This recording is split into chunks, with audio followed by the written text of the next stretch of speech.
ለምንድነው አዲሱ የገቢ ግብር ማሻሻያ 1395 ያስፈለገበት ዋና ምክንያት የሚለው የተወሰነ ሐሳቦች ስናይ አንደኛ አንዱ የገቢ አሰባሰባችን የላቀ የገቢ አሰባሰባችን በማሻሻል ኢኮኖሚውን ሊደግፍ የሚችል ኢኮኖሚውን ሊያሳድግ የሚችል ገቢ ለመሰብሰብ ታሳቢ የተደረገ ማሻሻያ ነው። ሁለተኛ እንደምታውቁት የዝቅተኛ ገቢ ያላቸውን ማህበረሰብ የታክስ ጫናን በማቃለል ህብረተሰቡን ለመደገፍ የታሰበ የገቢ ማሻሻያ ነው ሁለተኛ የተደረገው። በተለይ ደረጃ ሐመራና ደረጃ ለን በተመለከተ ወደ አንድ ያመጣ አዋጅ ነው ማለት ነው። ሶስተኛ ላይ የታክስ ቤዝን ለማስፋት ይህንን አዲሱን የገቢ ግብር ማሻሻያ ማድረግ አስፈልጓል። እንደምታውቁት ባለፈው አመት መተግበር የጀመርነው የቅድመ ግብር ታክስ በተመለከተ 25% ዊዝሆልድ ታክስ በተመለከተ ቅድመ ክፍያ ማሰባሰብ ላይ አንዱ ለውጥ የተደረገበት ዓላማ ዋናው ዓላማው ታክስ ቤዝን ለማስፋት እንደሆነ ማለት እንችላለን። አራተኛ ላይ በዋናነት ይህ ማሻሻያ የተደረገበት ምክንያት የኢንቨስትመንትን ለማበረታታት ማሻሻያ ለማድረግ ምክንያት ሆኗል። በተለይ እንደምታውቁት ኢንቨስተሮች ወደ አገራችን ከመጡ በኋላና የኢንቨስትመንት ስርዓት ውስጥ ከገቡ በኋላ ለረጅም አመት የታክስ እፎይታ በሚሰጣቸው ምክንያት ታክሱን ከጨረሱ በኋላ ከአገር የሚለቁበት የሚሄዱበት ሁኔታዎች ስለነበሩ ይህንን ለማሻሻል የወጣ ማሻሻያ አዋጅ ነው ማለት ነው። ስለዚህ ዓላማው እነዚህ ከሆነ ምንድናቸው የተደረጉ ለውጦች የሚለው እናያለን። ከ979 2008 በኋላ አንዱ ከመቀጠርና ከቤት ኪራይ ከግለሰብ ንግድ የሚገኝ ገቢ ላይ የማሻሻያ ለውጥ ተደርጓል። አንዱ ማሻሻያ ለውጥ የተደረገው የታክስ ሬትን የማስተካከል ስራዎች ተሰርቷል። ሁለተኛ ከዲጂታል ፈጠራ ጋር ከዲጂታል አገልግሎት የሚገኝ ገቢ ወደ ገቢ ስርዓት ማምጣት ጋር በተያያዘ በተለይ የኦንላይን ግብይት በኦንላይን የሚገኙ ገቢዎች ላይ ታክስ እንድንጥል አንዱ እድል የሰጠ አዋጅ እንደሆነ ማለት እንችላለን። ከዚህ ዩቲዩብ ላይ ከቲክቶክ ላይ ፌስቡክ ሶሻል ሚዲያዎች ላይ የሚገኙ ገቢዎች ታክስ የምንሰበስብበት እድል የፈጠረ አዋጅ ነው። ሶስተኛ ቅድም እንዳልነው አነስተኛ ንግድ ስራዎች ቀላል ያለ የግብር አያያዝ ስርዓትን ያመጣ አዋጅ ነው። በተለይ የደረጃ ሐመራው የሚባል ያጠፈ እና ደረጃ ላይ የሆነና ቀላል ሽያጫቸው ላይ ቀጥታ ታክስ የምንጥልበት ሲስተም ያመጣ ነው። ሌላ ገቢ ማጣመር በተመለከተ ባለፈው ጊዜ በቀድሞ አዋጅ እንደምታውቁት አንድ ግብር ከፋይ ብዙ ታክስ ብዙ አይነት ዘርፍ ቢኖረው ሁሉም ዘርፍ አንድ ላይ ተጣምሮ ግብር የሚከፈልበት ጊዜ ነው የነበረው። አሁን ላይ ግን በዚህ አዲሱ ማሻሻያ አዋጅ ላይ ገቢ የምናጣምረው የተጣራ ገቢ ካገኘ ብቻ ግብር የሚከፈልበትን ገቢ ብቻ ነው የምናጣምረው። ስለዚህ አንዱ ክሳራ ለሌላው ዘርፍ ልካካስለት አይችልም። አንዱ ማሻሻያ የተደረገበት ይሄ ነው። ስለዚህ የምናጣምረው ምኑ ላይ ነው? ኔት ኢንካሙ ላይ ነው። ኔት ኢንካም ላይ ትርፍ ያላቸው ኔት ኢንካም 4-5 ዘርፍ ካለው እሱን የማጣመር ስራና የተሻለ ገቢ ለመሰብሰብ የወጣ አዋጅ እንደሆነ እንድትወስዱት ነው።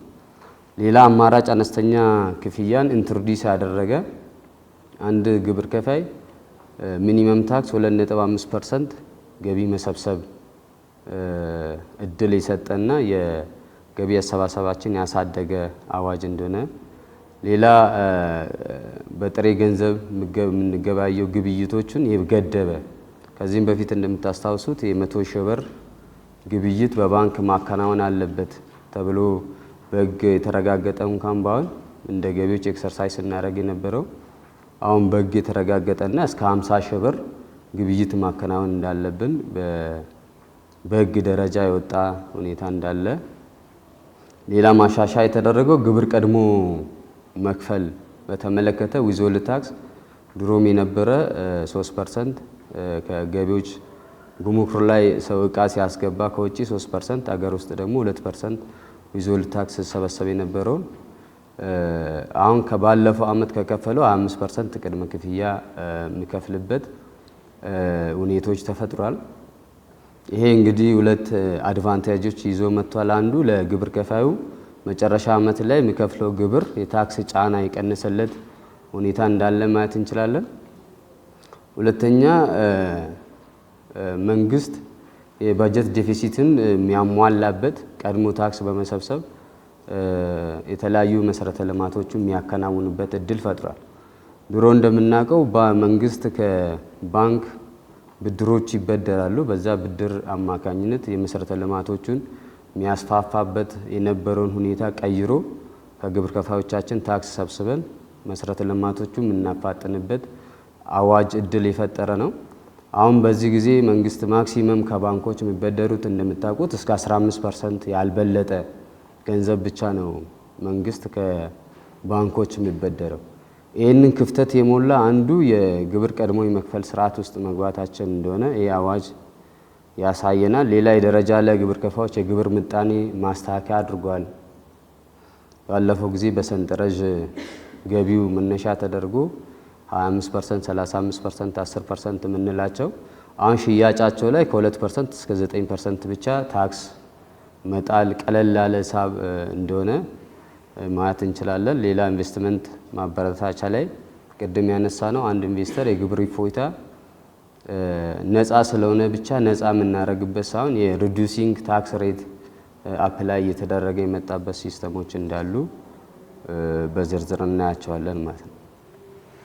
ስለዚህ ቅድም ያነሳናቸው ዋና ዋና ለውጦች እነዚህ ከሆነ ዲቴል ምንድነው የተደረገው የሚል እናያለን። አንዱ በአዲሱ ማሻሻያ ገቢ ግብር አዋጅ የግብር ከፋይ ደረጃ ለውጥ ማምጣት ተችሏል። ይሄ ደረጃ ለውጥ በማሻሻያ አዋጅ አንቀጽ 3 ላይ የግብር ከፋይ ደረጃ በሁለት ደረጃ ነው ካቴጎራይዝ የደረገው። ደረጃ ሀሌታ ውሃና ደረጃ ለ ምንለው ነው። ደረጃ ሀሌታ ውሃ ካምፓኒዎች ፒኤልሲዎች የሆኑ እና እንዲሁ ጠቅላላ ገቢያቸው ከ2 ሚሊዮን ብር በላይ የሆነ የትኛውም የግለሰብ ግብር ከፋይ በደረጃ ሀሌታ ውሃ ይመደባሉ ማለት ነው። ደረጃ ለምንላቸው ከአመታዊ ገቢያቸው ከ2 ሚሊዮን ብር በታች የሆኑ ግብር ከፋዮች በደረጃ ላይ አድርጎ ሁለት ቦታ መመደብ ችሏል። ያው ይሄንን እየሰራንበት የመጣን ስለሆነ ኦሬዲ አዋጁን ኤክሰርሳይዝ እያደረግን ነው። አጠቃላይ ደንቦቹን ስናይ ባለስልጣኑ ግብር ከፋይ የሚያቀርበው የግብር ማስታወቂያ ወይንም ሌላ ማንኛውም መረጃ መሰረት በማድረግ ደረጃ ከዚህ በፊትም የነበረው ነው። አንድን ደረጃ ለውጥ የምናደርገው ምንም መነሻ አድርገን ነው የሚለው ነው። አንዱ የኢኮኖሚ ጥናት ማድረግ በግብር ከፋው በሚያቀርበው መረጃ ወይ በሶስተኛ ወገን መረጃ ወይ በቀን ገቢ ግምት መነሻ አድርገን የደረጃ ለውጥ ማሻሻ ማድረግ ምንችልበት ሁኔታ እንዳለ ለማንሳት ነው።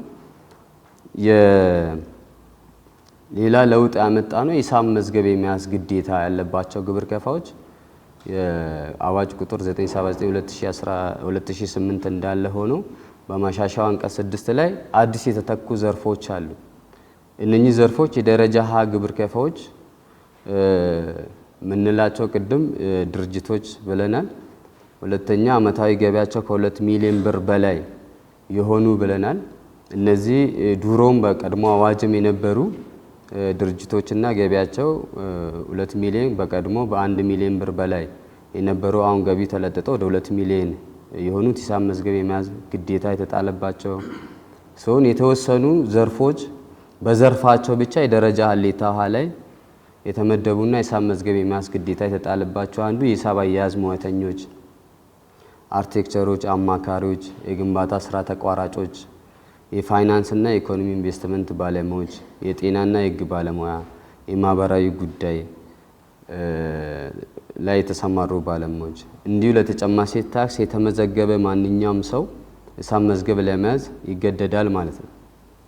ስለዚህ እነዚህ ዘርፎች በዋናነት በደረጃ ለ ውስጥ ሊመደቡ የማይችሉና ትልቅ ገንዘብን ፋይናንስን ሊያንቀሳቅሱ የሚችሉ ዘርፎች በመሆናቸውና ለሂሳብ መዝገብ አያያዝም ቀላልና ምቹ ከመሆናቸው ጋር በተያያዘ እነኚህ ሰዎች እንደ ደረጃ ሀሌታ ውሃ ተፈርጆ ሂሳብ መዝገብ እንዲይዙ የሚያስገድዱ ናቸው ማለት ነው። ደረጃ ላይ ግብር ከፋይ ሂሳብ መዝገብ መያዝ ቢፈልግ ከዚህም በፊት ደረጃ ሀመሯ በፈቃደኝነት ግብር ሂሳብ መዝገብ መያዝ ይችላል ስንል እንደነበረው አሁንም ደረጃ ላይ ነው ግብር ከፋይ ሂሳብ መዝገብ ለመያዝ ቢፈልግ ከሆነ ሂሳብ መዝገብ ይይዛል ማለት ነው። ሂሳብ መዝገብ የሚይዘው ግን በሰንጠረዥ ሀመሯ መሰረት ነው በሬት ውስጥ አስገብተን ግብር የምናሰላው ማለት ነው። ስለዚህ እነዚህ ሰዎች ሂሳብ መዝገብ የመያዝ ግዴታ ይኖርባቸዋል። መዝገብ አያያዝ መብት በደረጃ ላይ ጋር በተያያዘ በፈቃደኝነት ሂሳብ መዝገብ ቢይዝ ማሟላት አለበት። አንዱ የኪውአር ኮድ ደረሰኝ ህትመት መውሰድ አለበት።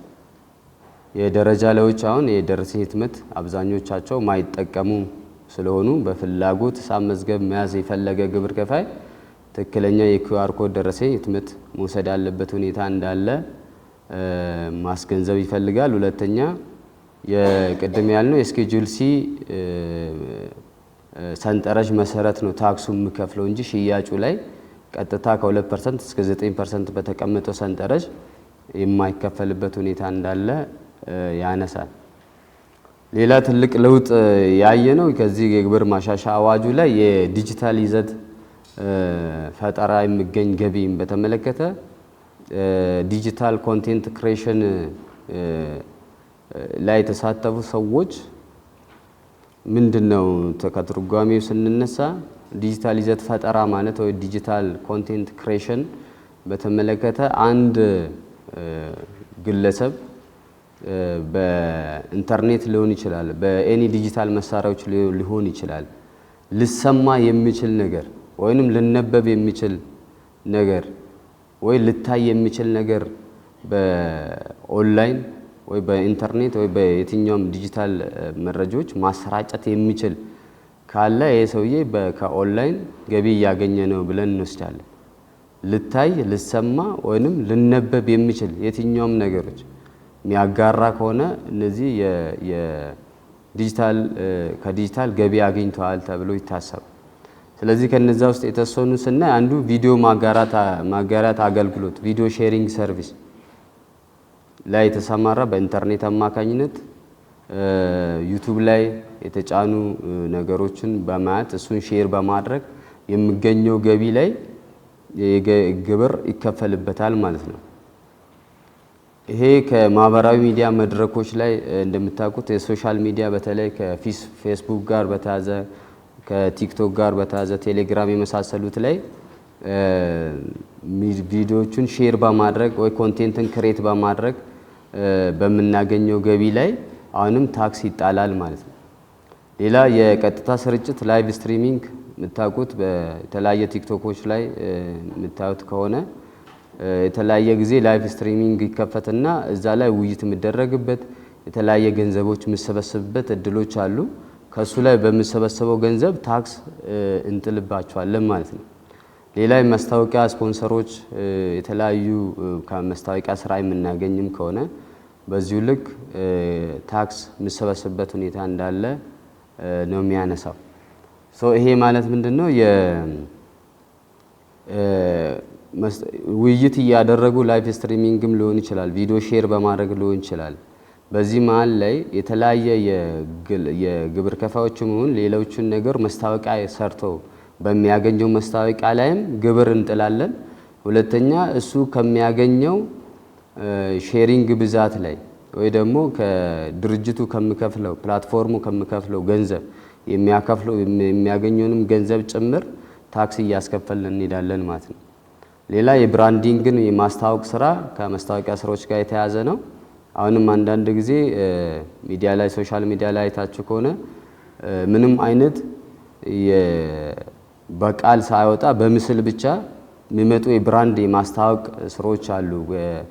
በቴሌቪዥንም አይታችሁ ከሆነ የዲኤስቲቪ ማስታወቂያ ላይ የፕሪሚየም ማስታወቂያ ላይ አይታችሁ ከሆነ በምስል ብቻ የሚተላለፉ ነገሮች ላይ የብራንድን የማስታወቅ ስራዎች ላይ ከሱ በሚገኘው ገቢ ላይ ታክስ ይጣላል ማለት ነው። ሌላ የአጋርነት ግብይት በተመለከተ የኮሚሽን ስሮች ጋር በተያዘ የማስታወቂያ ሽያጭ ላይ የሚፈጠረው ገቢ ላይ ታክስ እየሰበሰብን እንሄዳለን። ሌላ ክራውዲንግ ፈንዲንግ የሚባል አለ። ይሄ የደጋፊዎች አስተዋጽኦና የገንዘብ ማሰባሰብ ጋር በተያያዘ የሆነ ሰውን ለመደገፍ ለማበረታታት ፈንዲንግ ይከፈቱና እሱ ላይ የሚሰበሰበው ገንዘብ ላይ ታክስ እንሰበስባለን ማለት ነው። ለሆነ ዓላማ ለሆነ ሰው ለማገዝ የሆነ ተቋም ለማገዝ የተከፈተው ክራውዲንግ ፈንድ ላይ የተገኘው ገንዘብ ላይ ታክስ እየሰበሰብን የምንሄድበት ሁኔታ እንዳለ ለማንሳት ነው። ሌላ የአባልነት ክፍያ ሜምበርሺፕ ፊ ጋር በተያያዘ በተለይ የእግር ኳስ አካባቢ ላይ ብዙ ጊዜ የሆነ ክለብ ደጋፊ እነሱን ሜምበርሺፕን ለማሳደግ የሚከፈላቸው የሚያዋጡት ክፍያ ላይ የታክስ እንከፍልበታለን ማለት ነው። ስለዚህ አጠቃላይ የዲጂታል ስራዎች ላይ ልዩ ትኩረት አድርጎ ገንዘብ ከዚህ ኤሪያ ላይ ገንዘብ ማግኘት አለብን ተብሎ ማሻሻያ የተሰራ አዋጅ እንደሆነ ለማንሳት ነው። ከሌላ የዲጂታል ወይንም አካላዊ ሸቀጦች ሽያጭ ላይ በተለይ ዩቲዩብ ላይም ይሁን የትኛውም አማዞን ቱብ ላይም ሊሆን ይችላል ምጫነው እቃ ላይ በማንበብ ምንገዛው ለምሳሌ መጽሐፍ ሊጫን ይችላል። የተጫነውን መጽሐፍ ከዛ ላይ እያነበብ ያኛው ባለ መጽሐፉ ከሚያገኘው ገቢ ላይ ታክስ እንጥላለን ማለት ነው። ሌላ ለኢኮኖሚ ጥቅም ምትክ የሚገኙ እቃዎች አገልግሎት ላይም እንደዚሁ ያገኘነው ጥቅም በካሽ ባይሆን በገንዘብ ባይሆን በአይነት የተከፈለን ከሆነ በአይነቱ ልክ ታስቦ ታክስ ይከፈልበታል ማለት ነው። የዲጂታል ይዘት ፈጠራ የሚገኝ ገቢ እንደ ገቢ የሚቆጠረው ምን ሲሆን ነው? አሁን ቅድም ብዙ ነገሮች አውርተናል። ከመስታወቂያ ብለናል፣ ከተለያየ ቪዲዮ ሼር በማድረግ ነው ብለናል። ስለዚህ ገቢ ብለን የምንወስደው አንዱ ትርፍ ለማግኘት ታስቦ በመደበኝነት የሚከናወን መሆን አለበት። አንዱ የምናረጋግጠው እሱ ነው። ያ ሰውዬ ቁጭ ብሎ ፌስቡክ ላይ ቲክቶክ ላይ እየሰራ ያለው ሰውዬ በመደበኝነት ነው ወይ የሚለውን ማረጋገጥ ይፈልጋል። ሁለተኛ ይዘት ፈጠራው ድርጅት ነው ወይ ካምፓኒ ከሆነ ያንን ያቋቋመ ካምፓኒ ከሆነ፣ ሶስተኛ ሂሳብ መዝገብ የሚይዙ ከሆነ እነኚህ ሶስቱን ነገሮች የሚያሟላ ከሆነ የገቢ ግብሩን በሰንጠረዥ መሰረት ታክስ እናሰላባቸዋለን ማለት ነው። ስለዚህ እነዚህን መረጃዎች ከየት ነው የምናገኛቸው የሚለው ይሄንን ፕላትፎርም ለእያንዳንዱ የዲጂታል ይዘት አመንጮች መረጃ ይሰጡናል ማለት ነው። ይሄ ማለት ምንድነው? የአስመጪ መረጃ ከጉምሩክ እንደምንወስደው የለስላሳ ማከፋፈያ ከአከፋፋዮች እንደምንወስደው ሁላ የነዚህንም የመረጃዎች የምናገኘው ይህንን ፕላትፎርም ካዘጋጀው ካምፓኒዎች ላይ መረጃ እናገኛለን ማለት ነው።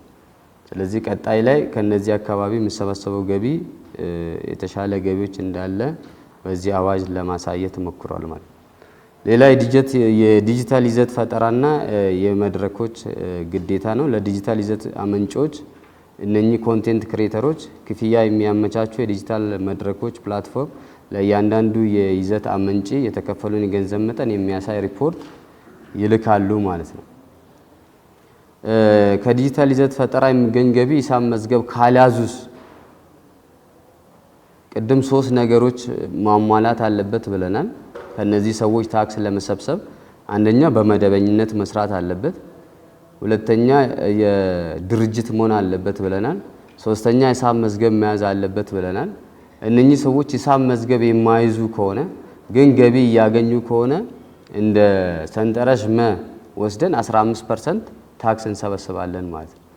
ስለዚህ ሂሳብ መዝገብን ባይዝ ገቢ ማግኘቱን ከተረጋገጠ የ15% ቀጥታ እንጥልባቸዋለን የሚል ነው። ሌላ በዚህ አዋጅ ላይ ትልቅ ማሻሻያ የተደረገው የዘላቂ ድርጅት ወይ ፐርማነንት ስታብሊሽመንት ጋር በተያዘ አንድ የውጭ ዜጋ አገር ውስጥ ገብቶ ምን ያህል ጊዜ ሲቆይ ነው ቋሚ የምንለው ታክስን ኮሌክት የምናደርገው። ባለፈው ጊዜ እንደምታውቁት በቀድሞ አዋጅ 183 ቀን መቆየት አለበት አንድ የውጭ ዜጋ ወደ ቋሚ ወይ ፐርማነንት የታክስ አሰባሰብ ውስጥ ለመግባት። አሁን ግን እሱን ቀንሶ ወደ 91 ቀን ወይ ደግሞ 3 ወር በላይ ለማድረግ ትችላል ማለት ነው። ስለዚህ 91 ቀናት ማለት 3 ወር ሲደመር 1 ከ3 ወር በላይ ፐርማነንትሊ በአመት ውስጥ እዚህ አገራችን ላይ እንቅስቃሴ የሚያደርግ የትኛውም ካምፓኒ ወይ ግለሰብ ታክስ ለመክፈል ይገደዳሉ ማለት ነው። ሌላ የሰንጠረዥ አመራዊ ሂሳብ አያያዝና የገቢ ማጣመርን በተመለከተ ቅድም ያነሳ ነው። ገቢን ማጣመር የምንለው ምኑ ጋር ነው የሚለውና ላይ ነው። የተለያየ ሂሳብ መዝገብ መያዝ ከአንድ በላይ ስራ መስክ ላይ ተሰማርቶ ገቢ የሚያገኘው ማንኛውም ሰው ለእያንዳንዱ የስራ መስክ የተለየ ሂሳብ መዝገብ እንዲይዝ ይገደዳል በዚህ አዋጅ። ድሮ 10 ዘርፍም ካለን 10ሩም ዘርፍ አንድ ላይ ነው ገቢም ወጪውም ግዢውንም አቀናንሰን የተጣራ ታክሳችን መተም የምንከፍለው። አሁን ግን ለእያንዳንዱ ዘርፎች የተለያየ ሂሳብ መዝገብ ይይዛል ማለት ነው። 10 ካለው 10 5 ካለው 5 ሂሳብ መዝገብ ይይዛል። ነገር ግን የምናጣምረው ገቢው ላይ ግብር የሚከፈልበት ገቢ ብቻ ነው የምናጣምረው። ግብር ከፋው ሊያጣምር የሚችለው ከእያንዳንዱ የሥራ መስክ የተገኘው የተጣራ ወይ ግብር የሚከፈልበት ገቢ ብቻ ይሆናል። ስለዚህ በአንዱ ዘርፍ ኪሳራ ቢያቀርብ ያንን ኪሳራ ለንግድ ትርፉ አናጣምርለትም ማለት። ለምሳሌ አንድ ሰው አስመጪና ላኪ ቢኖረው በአስመጪው ንግድ ትርፍ ካለው በላኪው ኪሳራ ቢኖር የኪሳራውን ከአስመጪው ጋር አናጣምርም ማለት። ምክንያቱም ግብር የሚከፈልበት ነገር ስለሌለ። አንድ ሰው በ3 ዘርፍ ቢኖረው በአስመጪው የተጣራ ትርፍ ቢኖረው፣ በኮንስትራክሽን የተጣራ ትርፍ ቢኖረው፣ በላኪው ኪሳራ ቢኖረው የኮንስትራክሽንና የአስመጪው የተጣራ ትርፍ ስላለ ሁለቱን እናጣምራለን። ኪሳራውን ግን ወደዚያ እናመጣው ማለት። ስለዚህ በዋናነት ይሄ ኪሳራን የማጣመርን ክልከላ ያመጣ አዋጅና የተሻለ ገንዘብ እዚህ አካባቢ የሚሰበሰብበት እድልን የፈጠረ አዋጅ ነው። እንደ ድሮ ሌላው ዘርፍ ላይ ስለከሰረ ያንን የኪሳራውን ዘርፍ መጥቶ ሌላው ዘርፍ ላይ ሊያካክስ አይችልም የሚል እንድትይዙት ነው። ሌላ ማሻሻያ ላይ ቅድም ያየነው አማራጭ አነስተኛ ግብር በተመለከተ ሚኒመም ታክስ ሴት አድርጓል። ማንም ግብር ከፋይ በሚያሰራው በስራ ላይ በሚያገኘው ገቢ ላይ ትርፉ ላይ ግብር ይከፍላል። ነገር ግን ሚኒመም ታክስ የምንለው 2.5 የሽያጩን 2.5 ያላነሰ ገንዘብ መክፈል የለበትም ብሎ ሚኒመም ታክስ አስቀምጧል ማለት። ስለዚህ እንደኛ ይሄ ሌላ ሀገርም ላይ በጣም የተለመደ ነው ሚኒመም ታክስ ማስቀመጥ። የኛው 2.5 ከሌሎቹ ሀገራቶች አንፃር ስናይ በጣም አነስተኛ ነው 2.5 ሚኒመም ታክሶች ላይ። ይሄንም ብዙ ግብር ከፋዎችም በዚህ ልክ የሚያበረታቱ ነው። ሰው የመጨረሻ ክፍያ የሚከፍለው ይናል መሆኑን አውቆ ስራዎቹን ማቀላጠፍ የሚፈልግበት ሁኔታዎች ነው ያሉት። አሁን 2.5 ሚኒመም ታክስ አንድ ሰው ገቢው ላይ ሽያጭ ስላገኘ ብቻ መንግስት ለነሱ የተለያየ አቅርቦት በማቅረቡ ምክንያት የተለያየ መሰረተ ልማትን በማስፋፋቱ ጥበቃ በመስጠቱ የተለያየ ከመንግስት ያገኘው ጥቅሞች ስላሉ ይህንን መነሻ አድርጎ የሽያጩን 2.5% ሚኒመም ታክስ እንዲከፈል የማሻሻያ ለውጥ ያመጣ ነው ማለት ነው። አማራጭ አነስተኛ ግብር አከፋፈል እና ተቀናሽ ሁኔታዎች ስናይ አንድ ግብር ከፋይ ያሳወቀው ዓመታዊ የንግድ ስራ ገቢ ግብር መጠን ከጠቅላላ ገቢው 2.5 በታች ከሆነ አማራጭ አነስተኛ ግብር እንዲከፈል ይደረጋል ማለት ነው። አማራጭ አነስተኛ ግብር መጠን የግብር ከፋዩ ጠቅላላ ዓመታዊ ገቢ 2.5 ይሆናል። ጠቅላላ ገቢ የሚለው ትርጓሜ እንደየዘርፉ ይለያያሉ። ለምሳሌ ይሄ 2.5 ለግብር ከፋዮቻችን ለሽያጩ ላይ 2.5 የሚጣል ሲሆን ነገር ግን ለባንኮች ለኢንሹራንሶችና ለኮሚሽን ወኪሎች ይሄ 2.5 ጠቅላላ ሽያጩ የሚለው ዴፊኒሽን እዚህ ውስጥ አይገባም ማለት ነው። ይሄ ማለት ምንድነው? ለባንክ ገቢ ማለት ምን ማለት ነው? ለባንክ ለምሳሌ ገቢ ማለት አብዛኛው ባንኮች ገቢያቸው የሚያገኙት ከወለድ ነው እና ከሚሰጡት የተወሰነ ከሚሰጡት አገልግሎት ላይ ነው ገቢ የሚያገኙት። ስለዚህ ባንኮች ተበድሮም ያበድሩትን ሁለቱ መሃል ላይ ያለው ብድር ተቀናሽ ተደርጎ የተጣራ ትርፉ ላይ ነው ገንዘብ የምንሰበስበው። ስለዚህ ለባንክ ሲሆን የተጣራ ገንዘብ ጋር ይሆናል ነው። ገንዘብ ይሰበስባል። የሚሰበስበው ወለድ ላስቀምጠው ሰውዬ ወለድ ይከፍላል። ላበደረው ሰው ደግሞ ወለድ ይሰበስባል። ስለዚህ ለባንኮች ገቢ የምንለው መሀሉ ላይ ያለችው ገቢ ነች ማለት ነው። ስለዚህ ለባንክ ሙሉ ሽያጩ ላይ አንጥልም። ኢንሹራንሶቹም በተመሳሳይ ኮሚሽንም የኮሚሽን ገቢ ላይ ግብር እንጥላለን ማለት ነው። አማራጭ አነስተኛ ግብር የሚከፈለው በሚከተለው ማስከፈያ ምጣኔ ናቸው የሚል ነው። ቅድም ያነሳናቸው ማንኛውም ድርጅት ወይም ግለሰብ 2.5 እየከፈለ ይዳል ማለት ነው። ሌሎቹ ኮሚሽን ኢንካማቸው ላይ ወይ ትክክለኛ ገቢያቸው ላይ 2.5 ይከፍላሉ ማለት ነው።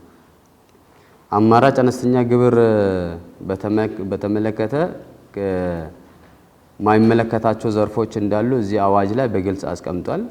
በተለይ የደረጃ ቢ ግብር ከፋዎች በተመለከተ እነዚህን ከገቢ ግብር ከአነስተኛ አማራጭ አነስተኛ ግብር ነፃ አድርጋቸዋል ማለት። ስለዚህ ግብር ከፋው የከፈለው ግብር ሊከፈል የሚገባው የንግድ ትርፍ ላይ የሚቀነስ የሚከተል አኳኋን ይሆናል። ተቀናሹ እስከ 5 ዓመት ድረስ ሊሻገር ወይ ኬሪ ፎርወርድ ሊሆን ይችላል። ለምሳሌ አንድ ግብር ከፋይ 2.5 በታች ቢያቀርብልን በተመሳሳይ ጊዜያቶች ይህንን የከፈለው 2.5ቱን እያሻገረ ይቀጥላል ማለት ነው። አማራጭ አነስተኛ ግብር ነፃ የሚሆኑ አካላት መሟላት አለባቸው። እነማን ናቸው? አነስተኛ ወይ ሚኒመም ታክስ ማይመለከታቸው ሰዎች እነማን ናቸው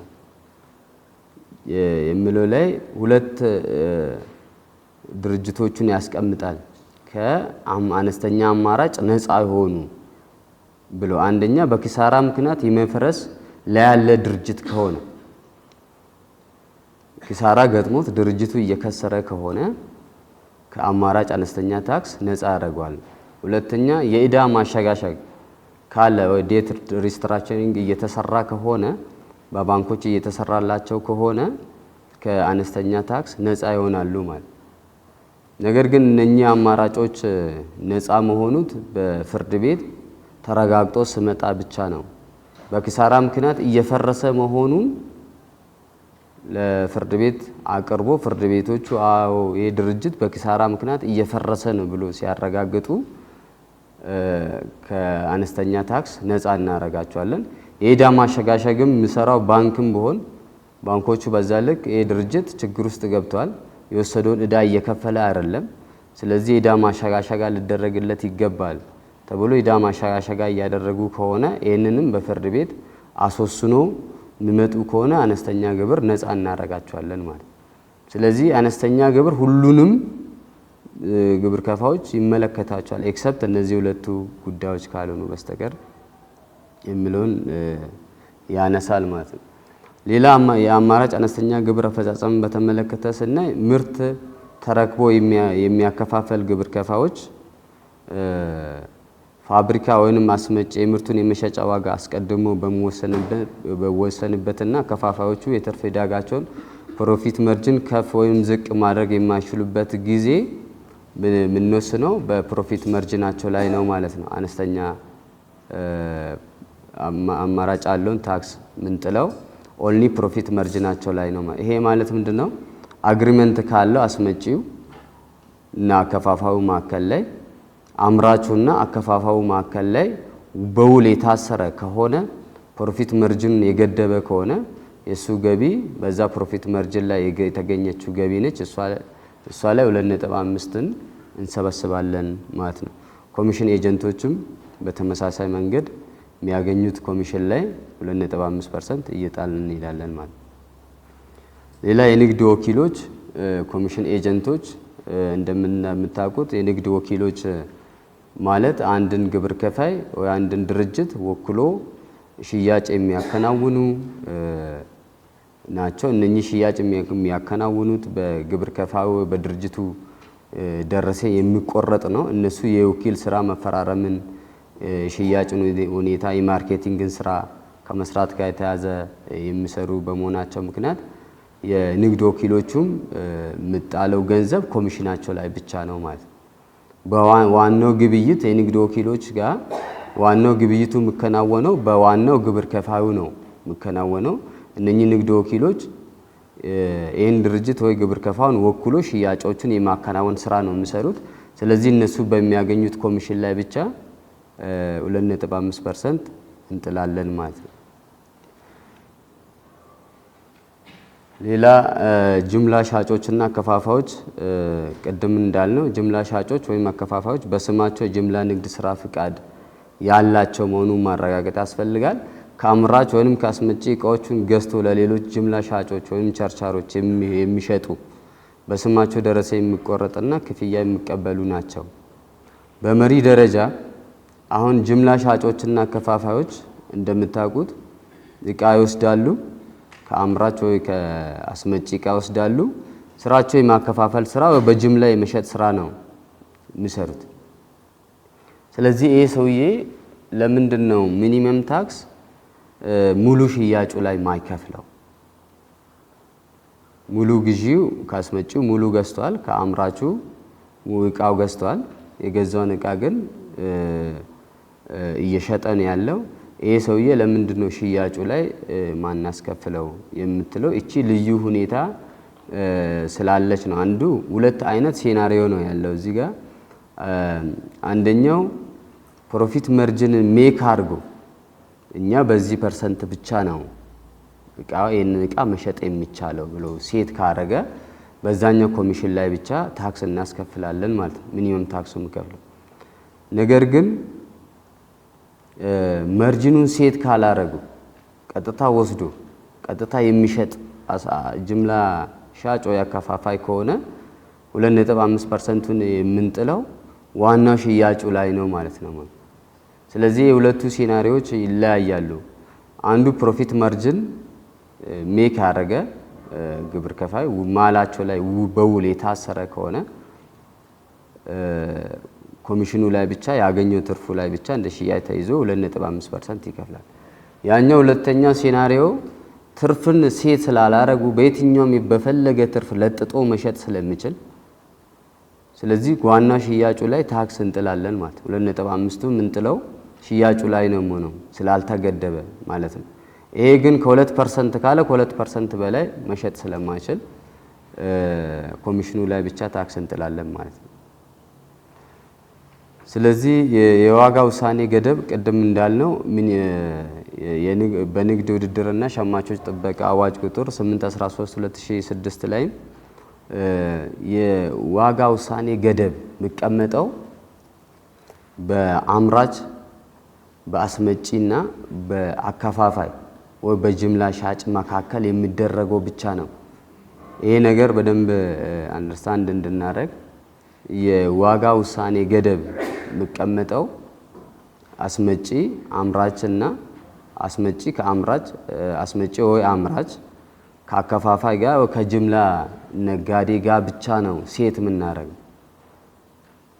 ስለዚህ ውል ጅምላ መሸጫ ዋጋ እንጂ የችርቻሮ መሸጫ ዋጋን ሴት እንደማያደርግ በደንብ ማወቅ ያስፈልጋል። በልዩ ሁኔታ በመንግስት የሚወሰኑ ካልሆኑ በስተቀር እንጂ የችርቻሮ ዋጋ ላይ በአግሪመንት የምናስርበት ሁኔታ አይኖርም ማለት ነው። ስለዚህ 2.5 ክፍያ ጋርም ስንሄድ አስመጪና ከአከፋፋይ ጋር ወይ ከጅምላ ሻጭ ጋር አምራች ከአከፋፋይ ጋር ወይ ከጅምላ ሻጭ ጋር በዛ ልክ ሚኒመም ፕራይስ ሴት ማድረግ ይቻላል ማለት ነው።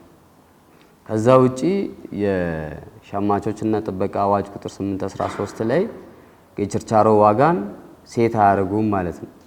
ስለዚህ እነዚህ ከመንግስት ባለስልጣናቶች በልዩ ስልጣን የተሰጣቸው ሰዎች የችርቻሮ ዋጋን ሴት ካላደረጉ በስተቀር በእንደዛ አግሪመንት የሚመጣው የችርቻሮ ዋጋ ላይ ተግባራዊ አናረግም ማለት ነው። ስለዚህ የመወሰን ነፃነት ጅምላ ሻጭ ወይ አከፋፋይ ከአምራች ጋር የገባውን ውል ወይም የህግ ውሳኔ የጅምላ መሸጫ ዋጋንና የትርፍ መቶኛ የማይወሰን ከሆነ አከፋፋይ እንደ ሁኔታው ዋጋውን የመወሰን ነፃነት እንዳለው ተቆጥሮ አማራጭ አነስተኛ ግብር ከጠቅላላ ዓመታዊ ገቢ ላይ 2.5% እንሰበስባለን ማለት ነው። ሌላ ማስተካከያ የተደረገው በዚህ አዋጅ ላይ የሚኒመም ታክስን መነሻ አድርጎ የደረቅ ጭነት ትራንስፖርት ተሽከርካሪዎች በተመለከተ እንዴት ነው እነሱስ የሚከፍሉት? የደረቅ ጭነት ትራንስፖርት ተሽከርካሪዎች ከአባላት በመውሰድ ይሄ ማህበራቶቹ ማለት ነው። የደረቅ ጭነት እንደምታውቁት ማህበር አላቸው። እነዚህ የደረቅ ጭነት ማህበራቶች ሚኒመም ታክስን በምን መንገድ ነው የሚከፍሉት የሚል ነው። ምናልባት በብዛት የፒኤልሲ ግብር ከፋዮች ስለሆኑ እኛ ጋር ብዙ አይኖሩንም። ነገር ግን እንደ መነሻም ሆነው ሁለት አይነት ማህበራቶች ውስጥ አንዱ ንብረት ይዞ የማህበር አባል የሚሆኑ ሰዎች አሉ። ንብረትነቱ የኔ ነው፣ የደረቅ ጭነት ማህበር ውስጥ አባል ሆናለሁ። ስለዚህ ከሱ ላይ የምሰበሰብ ገቢ አለ። ሁለተኛ ማህበሩ ደግሞ የሚከራያቸው ተሽከርካሪዎች አሉ። ይሄ ሰውዬ የድርጅቱ የማህበሩ አባል ያልሆነ ደግሞ ተከራይቶ ገቢ የሚያገኙ አለ። ይሄም ሆነ ያ የ2.5 አማራጩን ክፍያ ሽያጭ ላይ ጠቅላላ ሽያጩ ላይ እንሰበስባለን ማለት ነው። ያው እኛ ጋር ስለብዙ ስለማይኖሩ እናልፋለን። ሜትር ታክሲም እንደዚሁ ራይድ በተመለከተ እነዚህም የፒኤልሲ ግብር ከፋይ ናቸው። እነሱም ቢሆን የሚከፍሉት ኮሚሽናቸው ላይ ነው ማለት ነው። ለምሳሌ ራይድ ጠርተን የምንከፍላቸው ክፍያ ላይ ለባለ ታክሲው የሚከፈለው ገንዘብ ለባለ ታክሲው ይገባና እዛ ላይ በሚገኘው ኮሚሽን ላይ 2.5% ይከፈላል ማለት ነው። ሌላ የሚዘጉ ድርጅቶች ላይ ሚኒመም ታክስ እናስከፍላለን ወይ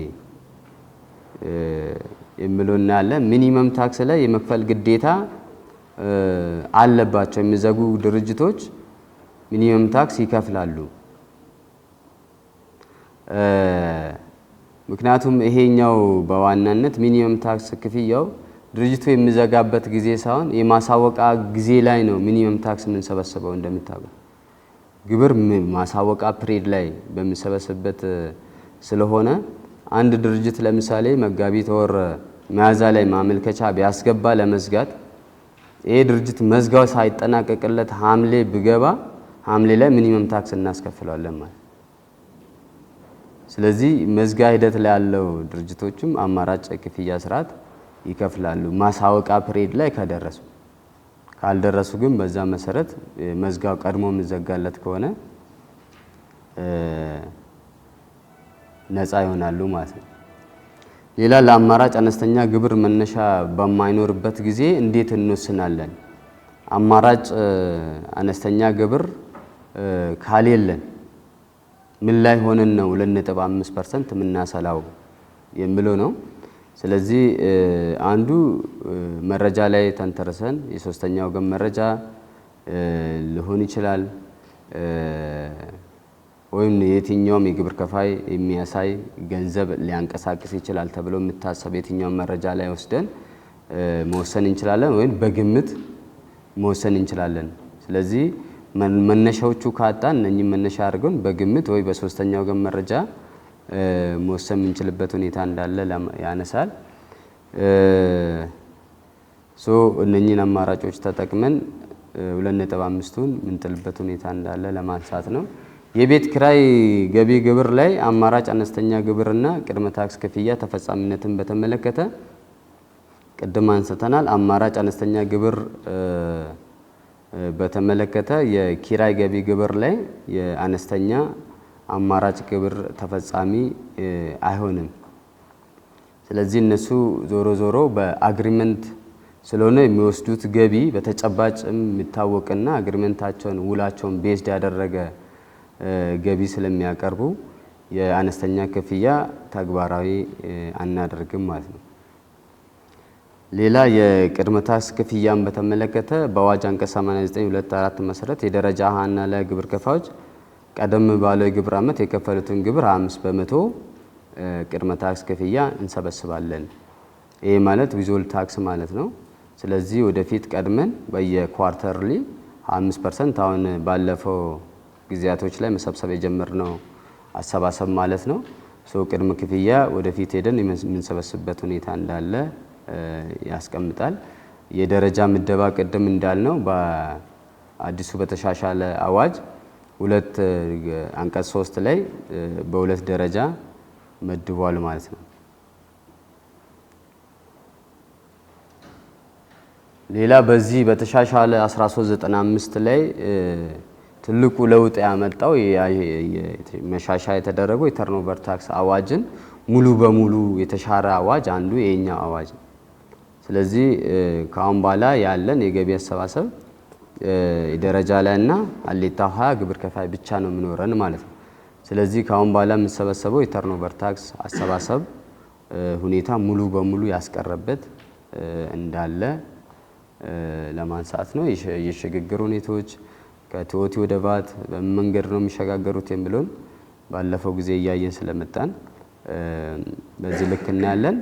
ነገር ግን አንድ ሰው ከቲኦቲ ወደ ቫት በሚሸጋገርበት ጊዜ ውሉ ወይ አግሪመንቱ በቲኦቲ ተሐውሎ ከሆነ ምን ያደርጋል?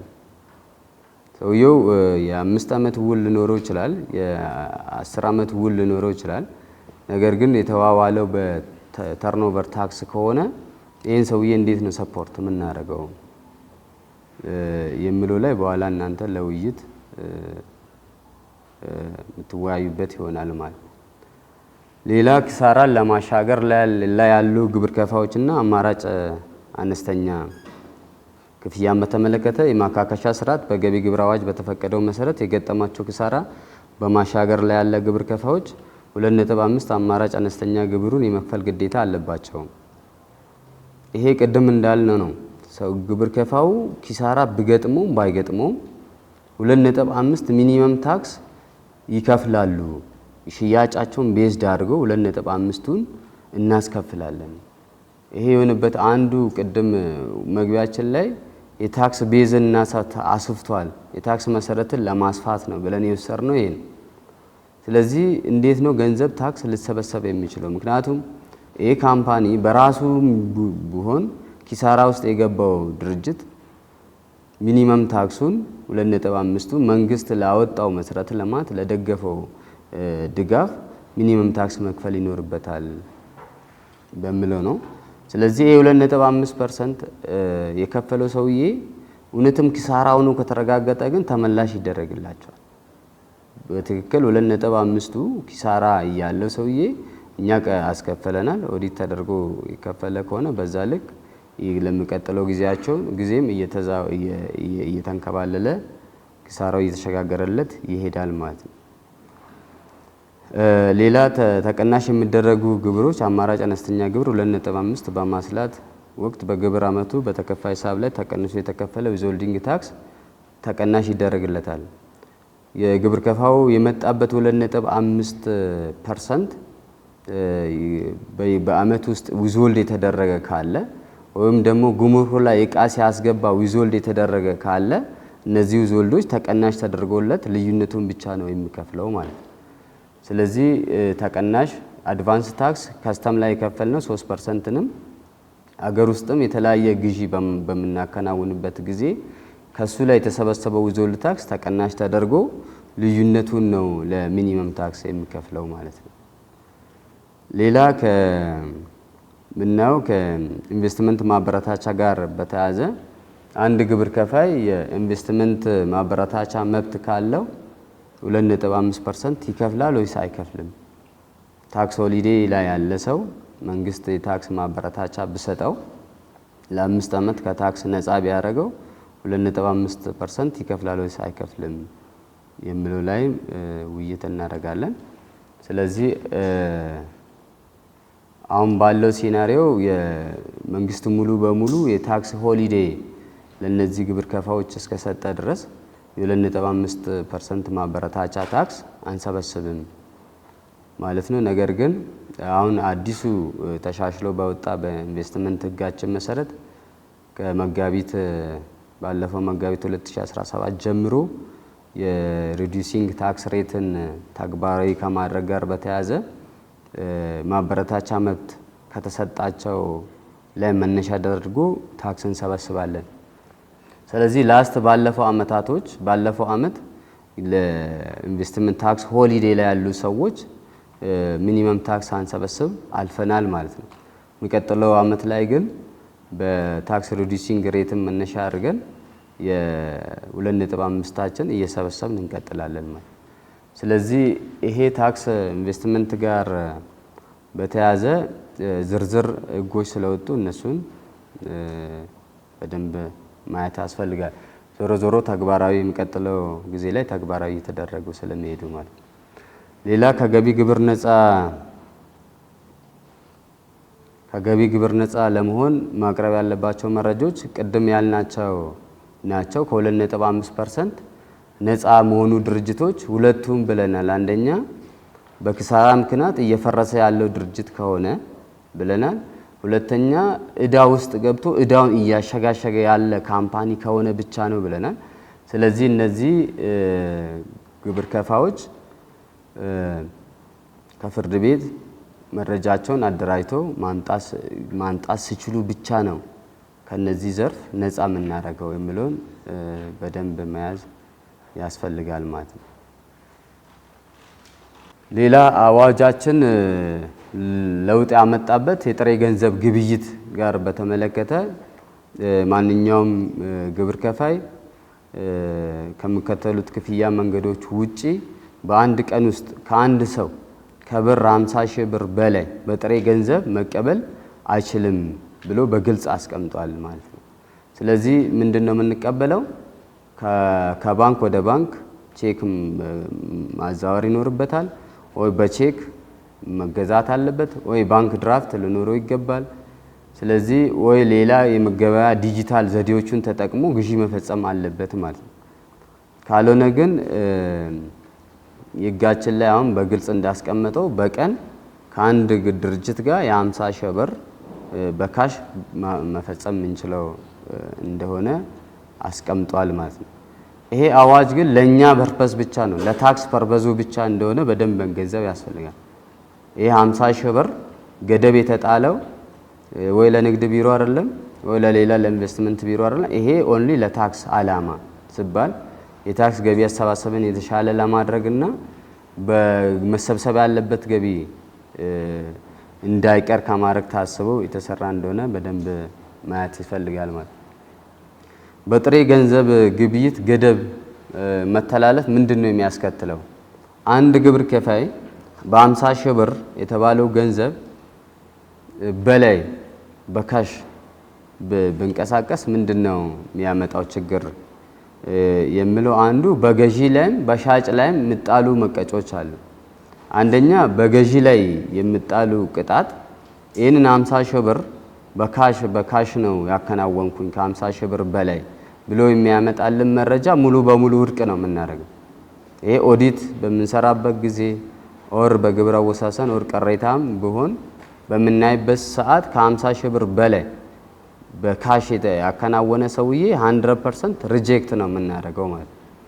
ሁለተኛ ሻጩ ላይ ከ50 ሺህ ብር በላይ ግብይት አከናወንኩኝ የሚል ሻጭ ከቀረበ በ50 ሺህ ብሩ ልክ እኩል ቅጣት ይከፈልበታል። ያንን ባወጣው ካሽ ልክ በሰበሰበው ካሽ ልክ ቅጣት ይጣልበታል ማለት ነው። 70 ሺህ ብር በካሽ ግብይት ፈጽም ያለ ካለ የ70 ሺህ ብር ቅጣት ይኖርበታል ማለት ነው ሻጩ ላይ። ገዢው ላይ ግን ወጪውን ነው ሙሉ በሙሉ ውድቅ የምናደርግበት። ወጪ ኮስት ሊሆን ይችላል፣ ኤክስፔንስ ሊሆን ይችላል። ሰውየው ያቀረበው ሁለቱንም ውድቅ የማድረግ ስራ እንሰራለን ማለት ነው።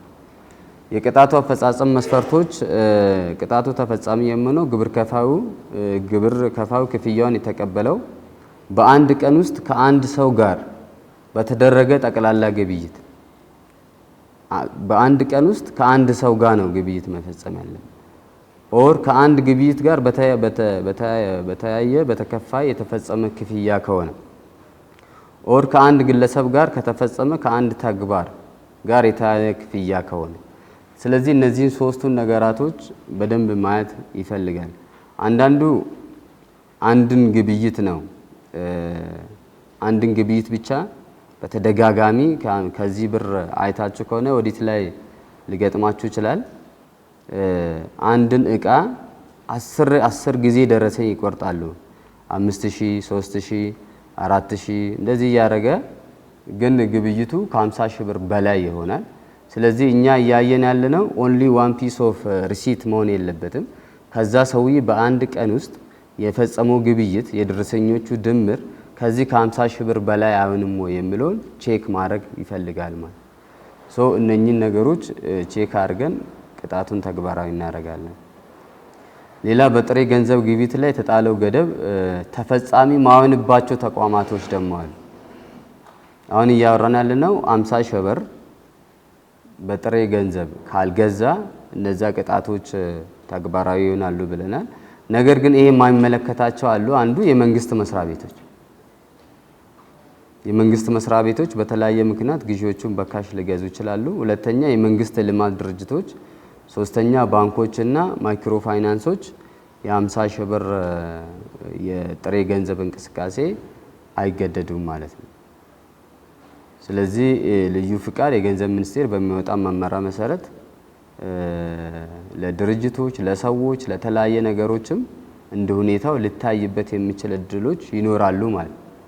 ለምሳሌ አንዳንድ ዘርፎች ግዴታ 50 ሺህ ብር በላይ በካሽ መገበያየት የሚያስገድድ ከሆነ ከገንዘብ ሚኒስቴር እዛ ላይ መመሪያዎች ሊያወጣ ይችላል ማለት ነው። ይሄ ማለት ከ0 እስከ 100 ሺህ አመታዊ ገቢ ያለው ሰው 2% ቀጥታ ይጣላል ማለት ነው። ሽያጭ ገቢ ላይ 2% እንጥላለን ማለት ነው። ይሄ ማለት ምንድነው? 100 ሺህ ብር ገቢ ያገኘ ሰው አመታዊ ግብሩ 2000 ብር ማለት ነው ማለት። ስለዚህ ይሄ ዝቅተኛው ማህበረሰብ ዝቅተኛ ገቢ ያላቸው ማህበረሰብ በደንብ አድርጎ ለመደገፍ የወጣ አዋጅ እንደሆነ በደንብ ማየት ይቻላል ማለት ነው። አንዱ ለውጡ ይሄ ነው። እዚህ ሬት ውስጥ ወርደን እሱን 35 ስቀነስ ምናምን ብለን ምንሰራው ቀርቶ ቀጥታ ሽያጫቸው ላይ የግብር ምጣኔ የምናስቀምጥበት ሁኔታ እንዳለ ለማየት እንችላለን። የደረጃ ላይ የግብር ምጣኔ ተፈጻሚ ማይሆንባቸው አካላቶች እነማን ናቸው የሚለው ቅድም አንስተናል። እዛም እዚህም አንደኛ ከ2 ሚሊዮን ብር በታች ሆነው ናቸው ብለናል ደረጃ ላይ። ነገር ግን አመታዊ ገቢያቸው ከ2 ሚሊዮን ብር በታች እንኳን ቢሆን የቴክኒክ ሙያ አገልግሎት ሰጪዎች ከሆኑ የህግ፣ የጤና፣ የምህንድስና ባለሙያዎች፣ ሂሳብ የሚይዙ ሂሳብ ያዦች፣ ኦዲተሮች፣ የፋይናንስ፣ የኢኮኖሚና ኢንቨስትመንት አማካሪዎች፣ የግንባታ ስራ ተቋራጮች፣ የማህበራዊ ጉዳይ አማካሪዎች ቅድም ያልናቸው የተጨማሪ እሴት ታክስ ተመዝጋቢ የሆነ ሰው እነዚህ ግብር ከፋዮች የደረጃ ላይ አይመለከታቸውም ማለት ኦሬዲ ቅድም ምን ብለናል? እነኚህ ሰዎች በዘርፍ የደረጃ አሌታዋ አድርገናቸዋል። የደረጃ ላይ ውስጥ አድርገን ቀላል የሆነ ታክስ ምንጥልባቸው አይደሉም። ኢቭን ገቢያቸው ከ2 ሚሊዮን ብር በታች እንኳን ቢሆኑ ማለት ነው። የተጨማሪ እሴት ታክስ ተመዝጋቢ አመታዊ ገቢ ከ2 ሚሊዮን ብር በታች የሆነ እንኳን ቢሆን የደረጃ አሌታዋ ተደርጎ ይወሰድና በሰንጠረዥ መነሻ አድርገን ታክሳችንን እንሰበስባለን ማለት ነው። ሌላ የምናየው ቅድመ ክፍያ ዊዝሆልዲንግ በሚደረግበት ግብይት ላይ ነው። ዊዝሆልዲንግ በተመለከተ ማን ነው ዊዝሆልድ የምታውቁ ስለሆነ ደንበኞች እዚህ ውስጥ ስላላችሁ የዊዝሆልዲንግ ታክስ በተመለከተ መሰብሰብ ስልጣን አላቸው ከጥቃቅንና ኢንተርፕራይዞች በስተቀር የመንግስት መስሪያ ቤቶች፣ ለትርፍ ያልተቋቋሙ ድርጅቶች፣ ኤንጂኦዎች፣ መንግስታዊና መንግስታዊ ያልሆኑ ድርጅቶች ይሰበስባሉ ማለት ነው 3% ዊዝሆልድ ታክስ። እኛ ጋም ግብር ከፋዮቹም ይሰበስባሉ እንደምታውቁት። ዊዝሆልድ ታክስ ለነዚህ ሰዎች ለመንግስት መስሪያ ቤቶች፣ ለትርፍ ለኤንጂኦ እና ለመንግስት መስሪያ ቤቶች ብቻ ሳይሆን እኛም በዊዝሆልድ ታክስ መመሪያችን መሰረት ተከታታይ ገቢያቸው ለ3 አመት 10 ሚሊዮን ነው የሆኑት ዊዝሆልድ ታክስ እንዲሰበሰቡ ያስገድዳል። ስለዚህ ዊዝሆልድ ታክስ አሰባሰባችንም በዚህ መንገድ ታክሳችን መሰብሰብ ይኖርብናል ማለት ነው። ሌላ ኢንቨስትመንት ስራ ላይ ያሉ ግብር ከፋዮች እፎይታና ታክስ አከፋፈል በተመለከተ ቀደም የተወሰነ ነገር ብለናል። የታክስ እፎይታ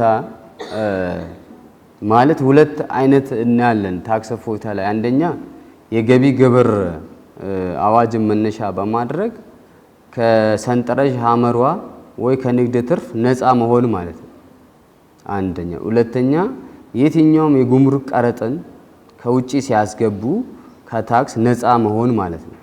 ስለዚህ አንድ ሰው ኢንቨስትመንት ላይሰንስ እንደምታውቁት ኢንቨስትመንት ላይሰንስ ያለው ከቀረጥ ነፃ መብት የተሰጠው ሰው ከእቃ ከውጪ ሲገባ የነሱን ዲክላራሲዮን አይታችሁ ከሆነ እንዳለ ታክሳቸውን ባዶ ነው የሚያደርገው። ከስተም ቫልዩ አለ፣ ከስተም ዲዩቲ የምንላቸው ነገሮች ባዶ እያደረጉ ነው የሚልኩት። የኢንቨስትመንት ስራ ማበረታቻ ያገኘ ሰው የንግድ ትርፍ ግብርን ብቻ ሳይሆን ነፃ የሚደረጉት ጉምሩክ ላይ የሚከፈሉትን ታክሶችንም በዚህ ልክ ነፃ እየተደረጉ የሚሄዱበት ሁኔታ እንዳለ ለማንሳት ነው። ኢንቨስትመንት ማለት ሁለቱንም ያጠቃልላል። አንደኛው አዲስ ኢንቨስትመንት ሊሆን ይችላል፣ ሁለተኛ ማስፋፋ ሊሆን ይችላል። ስለዚህ ሁለቱም የኢንቨስትመንት ቢሮዎች በሚፈቅዱት መሰረት በሚሰጧቸው ማበረታቻ መሰረት የማስፋፋው ላይ እድል ሊጠቀም ይችላል፣ አዲስ ኢንቨስት ውስጥ ሲገባም መጠቀም ይችላል ማለት ነው። በገቢ ግብር ማበረታቻ ተጠቃሚነትና ገቢን ስለማሳወቅ በተመለከተ ማንኛውም ባለሀብት የገቢ ማበረታቻው ተጠቃሚ የሚሆነው በገቢ ግብር አዋጅ በተደነገገው መሰረት የሂሳብ መዝገብ አግባብ ላለው የታክስ ባለስልጣን ሲያቀርብ ብቻ ነው። ለምሳሌ ኢንቨስትመንት ኮሚሽን የፌዴራል ኢንቨስትመንት ኮሚሽን ሊሆን ይችላል፣ የክልሎቹም የኢንቨስትመንት ቢሮ ከሰጣቸው ነፃ ማበረታቻ ከሰጣቸው፣ ነገር ግን እኛ ጋር ገቢዎች ባለስልጣን ላይ የሂሳብ መዝገብ በአግባቡ ይዞ ማቅረብ አለባቸው። ብዙ ብራንች ላይ አሁን ከሄድ ኦፊስ ላይ የከሌ እንደዚህ ኢንቨስትመንት ማበረታቻ መብት አለው ተሰጥቶታል እየተባለ ደብዳቤ በየብራንቹ የሚመጣ አይታችኋል ብዙ ጊዜ። እሱ በዋናነት ያ እኛ ጋር የኢንቨስትመንት ኮሚሽን ማበረታቻ የሰጣቸው ግብር ከፋዮች በአግባቡ ሂሳብ መዝገብ መያዛቸውን እንድናረጋግጥ ነው። ስለዚህ እነዚህ ግብር ከፋዮች ታች ሲመጡ በየክፍለ ከተማው ሲመጡ በአግባቡ ሂሳብ መዝገብ መያዛቸውን ማረጋገጥ ያስፈልጋል ማለት ነው። ማንኛውም ባለሀብት የገቢ ግብር ማበረታቻ የሚያስገኘው ሁለትና ከዛ በላይ በሆነ ኢንቨስትመንት መስኮች ላይ የተሰማራ እንደሆነ ለሁሉም ለሁለቱም ዘርፎች የተለያየ ሂሳብ መዝገብ ይዞ ይቀርባል ማለት ነው። ቀደም እንዳለ ነው 10 ካለው ለ10ሩም ያቀርባል። ይሄ በዋናነት ምንድነው መንግስት እነኚህ ማበረታቻ በመስጠቱ ምን ያህል ገንዘብ ነው ያጣው፣ ምን ያህል ታክስ አጣል፣ እንደ ገቢ ሰብሳቢ መስሪያ ቤት ምን ያህል ገንዘብ ነው ያጣው መንግስት የሚለውን ማወቅና ድጋፍ የተደረገላቸውን ድጋፍ በዛ ልክ ለማወቅ የሚረዳ በመሆኑ እነኚህ ነገሮች በደንብ መታወቅ አለባቸው ማለት ነው። የገቢ ግብር ማበረታቻ ተጠቃሚ የሆነው በገቢ ግብር አዋጅ በተደነገገው መሰረት የሂሳብ መዝገብ ያላቀረበ እንደሆነ ግዴታው ላልተወጣበት ግብር ዘመን ማበረታቻ ቀሪ ይሆናል። ሰውየው ግብር ከማበረታቻ መብት ተሰጥቶት ነገር ግን የሂሳብ መዝገቡን በአግባቡ ይዞ ካልመጣ የማበረታቻ መብቱ ይነጠቃል ማለት ነው። ታክስ መክፈል አለበት ማለት ነው ያሰው። ስለዚህ ይሄ በጣም ሲሪየስ የሆነ አዋጅ ነው፣ ጥሩ ነው። ስለዚህ በዚህ ልክ መብት የተሰጣቸው ሰዎች ሂሳብ መዝገባቸውን በአግባቡ ይዞ እስካልቀረቡ ድረስ ንግዳቸውን ገንዘባችን መሰብሰብ የምንችልበት እድሎች እንዳሉ ያሳያል። ይህንን ተግባራዊ ማድረግ ያስፈልጋል። ጊዜ ያሳልፈው ከመጣ ያው ኤክሰርሳይዝ እያደረግን ስለመጣን ከዚህ በፊትም አንድ ግብር ከፋይ የማሳወቃ ጊዜው እስከ ጥቅምት 30 ነው። ይሄ ሰውዬ የመብት የነፃ መብት የኢንቨስትመንት ላይሰንስ ስላለው የኢንቨስትመንት ነፃ መብት ስላለው በጊዜ ካልመጣ ጥቅምት 30 ላይ ካልመጣ ግን ሂሳብ መዝገብ የተሟላ ሂሳብ መዝገብ የሚያቀርብ ከሆነ አስተዳደራዊ ቅጣቶቹን እንቀጣቸዋለን ማለት ነው።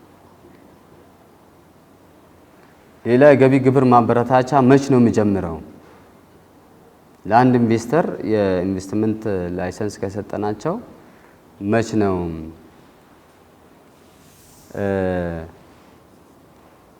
መቆጠር የሚጀምረው የሚለው ላይ አንደኛ ንግድ ስራ ፍቃድ ካወጣበት ቀን አንስቶ የማበረታቻ መብት አለው ማለት ነው። ስለዚህ ግብር ማይከፈልበት እድሎች ይኖራሉ ማለት ነው። ስለዚህ በዚህ መንገድ ማየት ያስፈልጋል። ነገር ግን አንድ ኢንቨስተር ለ5 ዓመት እድል ተሰጥቶት በዚህ ዓመት ውስጥ ቶሎ ወደ ፕሮዳክሽን ካልገባ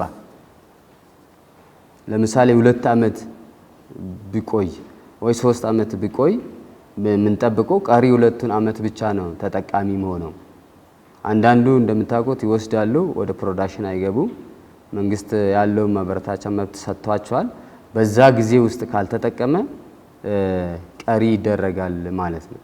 ምናልባት በልዩ ሁኔታ በሚኒስቴር መስሪያ ቤት የሚወሰኑ መመሪያዎች እስካልመጡ ድረስ ተጠቃሚ መሆኑበት ሁኔታዎች አይኖሩንም ማለት ነው። ሌላ የግብር እፎይታ የሚሰረዘው መች ነው የሚለውን አንደኛ የግብር እፎይታ የተፈቀደው እነኚህ ሰዎች የግብር እፎይታ ሰጥተናቸዋል።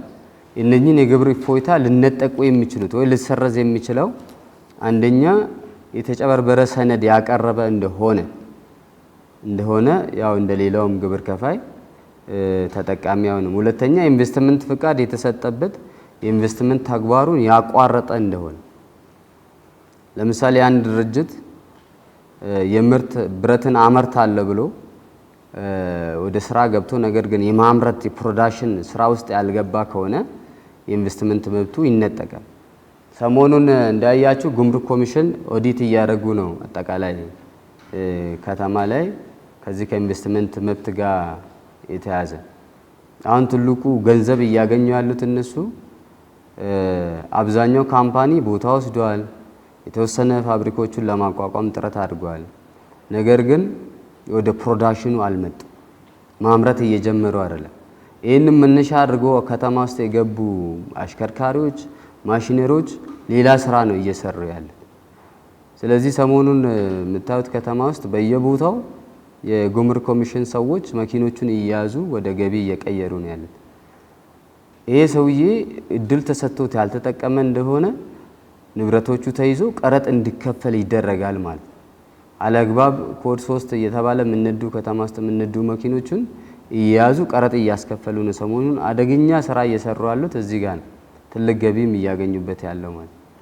ሌላ የግብር እፎይታ የሚሰረዘው የታክስ ባለስልጣን የተሟላ ሂሳብ መዝገብ ያላቀረበ እንደሆነ ቅድም እንዳልነው ማቅረብ ያለበትን ሂሳብ መዝገብ ለገቢዎች ሰብሳቢ መስሪያ ቤት ያላቀረበ ከሆነ አሁንም የግብር እፎይታ ይነጠቃል ማለት ነው።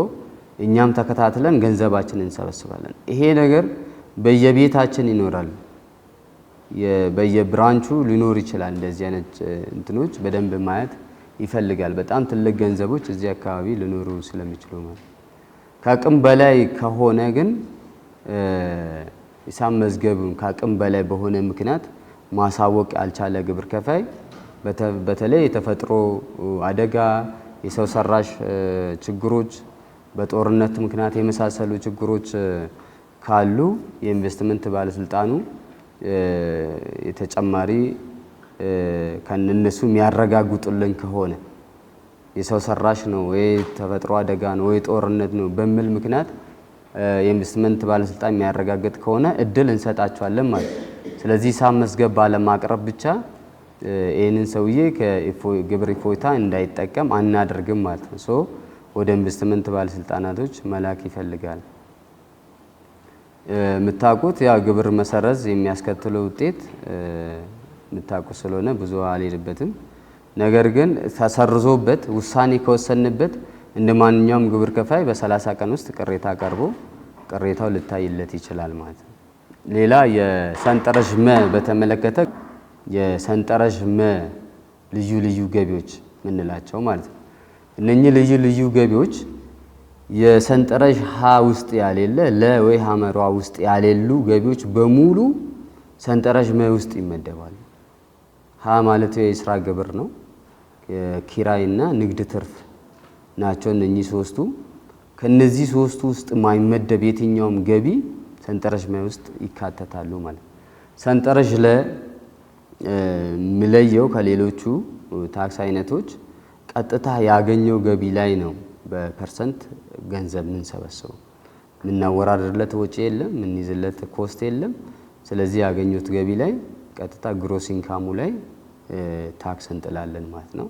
የጊዜ ገደብ አላቸው። የተለያዩ ናቸው። ከሮያሊቲ ጋር ከካፒታል ጌን ጋር የተመሳሰሉ አላቸው። እነሱ የጊዜ ገደባቸው እንደ ጊዜያቸው ሪፖርት ያደርጋሉ ማለት ነው። ለምሳሌ ዊዝሆልድ ታክስ የካፒታል ጌን ሀብት ባፈራንበት በተሸጥንበት ጊዜ የሚከፈል ይሆናል። ሌሎቹ ጊዜያቸውን በጠበቁ የሚከፍሉ ይሆናል ማለት ነው። ሌላ የነዋሪነት ሁኔታ ቅድም አንስተናል።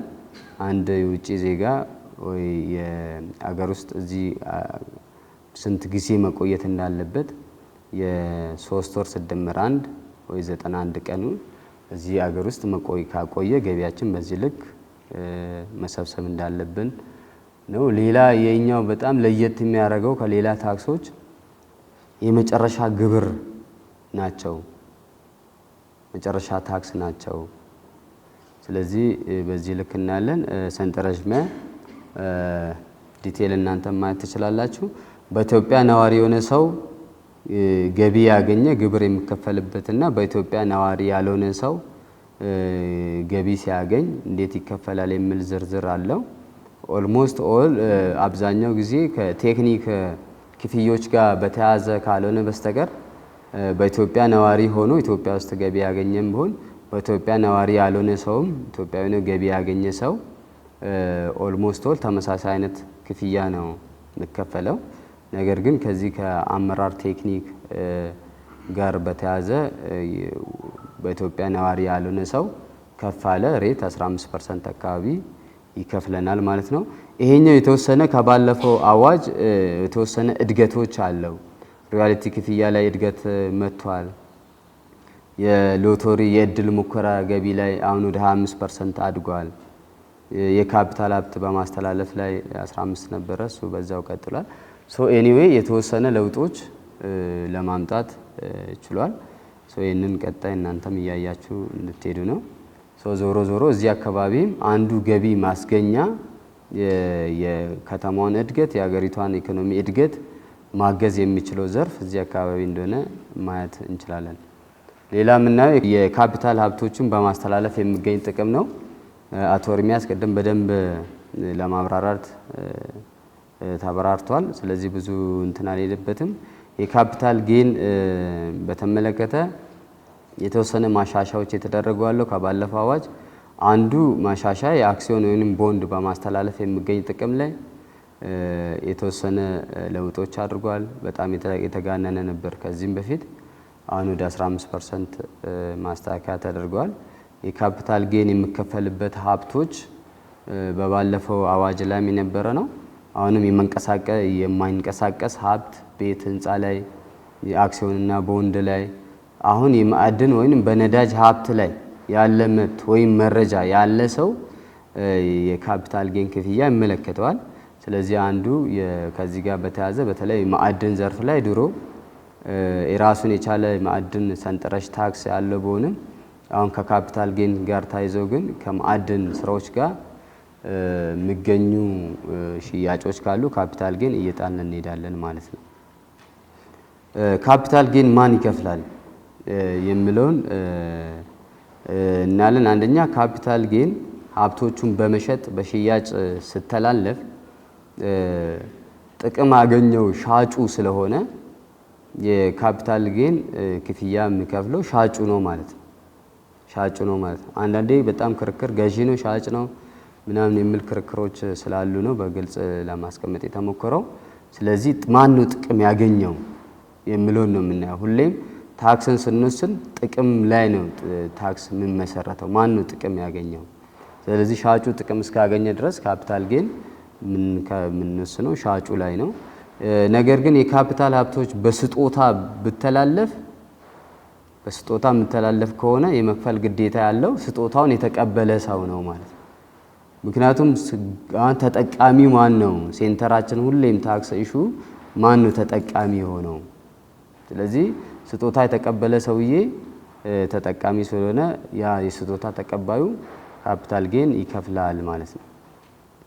የካፒታል ሀብት በማስተላለፍ የሚገኝ ጥቅም ነፃ የሆኑ ግብይቶች ጋር በተያያዘ ማን ነው ከካፒታል ጌን ነፃ የሆነ የሚለውን አንደኛ ከካፒታል ጌን ነፃ የምናደርገው በውርስ አንድን እቃ ቦርስ ስተላለፍ ከሆነ ከካፒታል ጌን ነፃ እናደርጋለን። ቅድም ኤርሚን ብለዋል። ሁለተኛ ለመኖሪያ ቤት ያገለገለ ቤት ሚኒመም 2 ዓመት ለመኖሪያ ቤት ያገለገለ ቤት መሆን አለበት። ካልሆነ ግን ይመለከታቸዋል ማለት ነው። ለምሳሌ አንድ ቤቱን ሰርቶ ለመኖሪያ ዓላማ ቤቱን እየሰራ ሳይኖርበት ብሸጥ ካፒታል ጌን ይመለከተዋል አይመለከተውም? ስለዚህ በኋላ ውይይት እናደርግበታለን። ሚኒመም አንድ ሰው አንድ ቤት ውስጥ ያ ቤት ለ2 ዓመት ለመኖሪያ ቤት ማገልገል አለበት። አለበለዚያ ካፒታል ጌን ይመለከተዋል ማለት ነው። በዛ መንገድ እንድታዩት ነው። ኩባንያ እንደገና ማደራጀት ስሮች ጋር ኦሬዲ ጥቅም ስላልሆነ የማደራጀት ስራ እየተሰራ ስለሆነ እሱም እንደ ጥቅም ተወስዶ ካፒታል ጌን አይጣልበትም ማለት ነው። ግብር የሚከፈልበት ጥቅም ለማስላት ቀደም ኤርሚ በደንብ ያቀረበው አንዱ የካፒታል ጌን አሰራርን በተመለከተ ጥቅም ማለት በዝርዝር እዚህ ፎርሙላው እንደሚያሳያችሁ ሀብቱ አሁን የተሸጠበት ዋጋ ሲቀነስ ቤቱ ያለው ቡክ ቫልዩ በነበረበት ጊዜ ያለው ዋጋ ሲደመር የቡክ ቫልዩ ሲባዛ 30% አድርገን ካፒታል ጌን እናስከፍላለን። ይሄ 30% ባለፈው ጊዜ የኢንፍሌሽን የግሽበት ዋጋ በየጊዜው ስንወስን ነበረው። ከዚህም በፊት የስታቲክስ መረጃ በመውሰድ የኢንፍሌሽን ኮስቱን ታሳቢ እያደረግን እንሰራ ነበረ እንደምታስታውሱት። አሁን ግን 30% በዚህ ልክ የማሻሻያ ተደርጓል። እቺ 30% ማለት የግሽበት ማስተካከያ ናት ማለት። ሰውየው ምንም ጥቅም አላገኘም። ነገር ግን ከተማ ላይ ወይ አገር ላይ በተፈጠረው የግሽበት ዋጋ የተሻለ ገቢ የተሻለ ሽያጭ እንዳገኘ ተቆጥሮ አለግባብ ታክስ እንዳይከፍል ታሳቢ የተደረገች ነው። ስለዚህ ይሄ 30% ማለት ሰውየው ምንም አይነት ትርፍ ሳያገኝ በራሱ የኢኮኖሚ እድገት በመምጣቱ ምክንያት የመጣ እድገት ነች ማለት ነው። ስለዚህ እሱን ታሳቢ ያደረገ ካፒታል ጌን እናሰላለን ማለት ነው። ከዚህ ጋር በተያያዘ 1-2 ነገሮች አንደርስታንድ የምናደርገው ደግሞ በንግድ ስራ ገቢ ግብር ወይ በኪራይ ገቢ ግብር ላይ ዲስፖዛል ጌን ኦፍ ዲስፖዛል እና ሎሶች አሉ።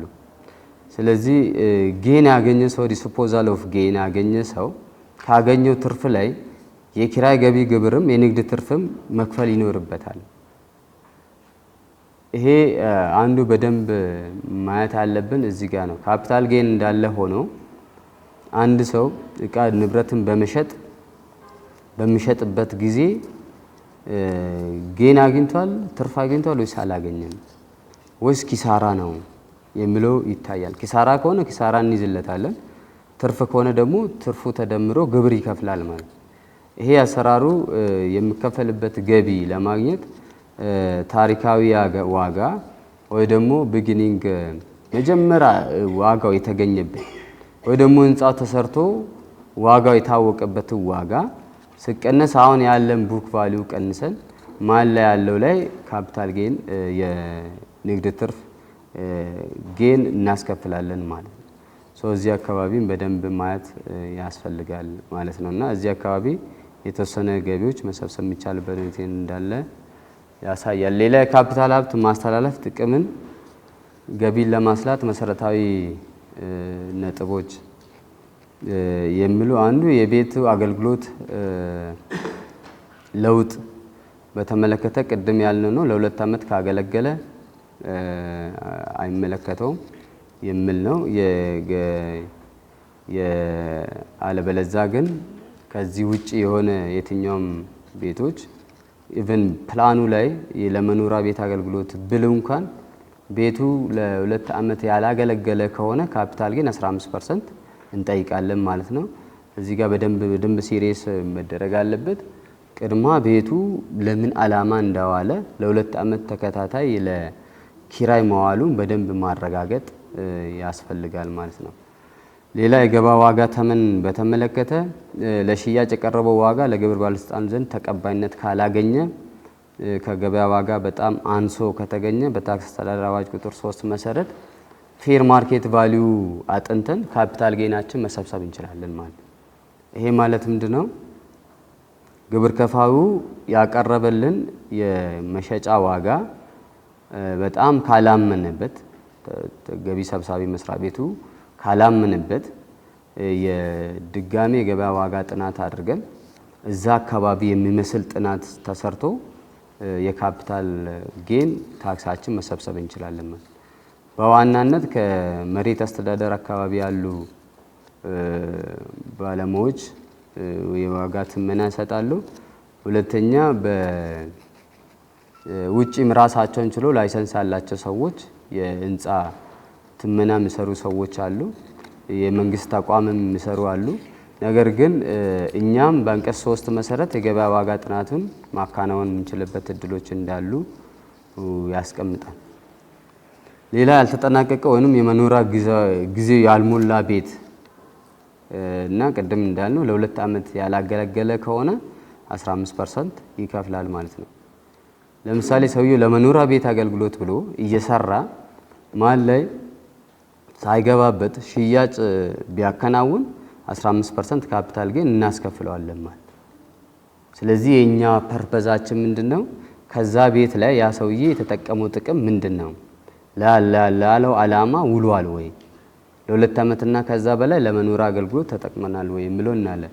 ሌላ ሞርጌጅ ጋር በተያያዘ የባንክ ዋስትና ጋር በተያያዘ ብዙ ጊዜ ለባንኮች ክሊራንስ እንሰጣቸዋለን።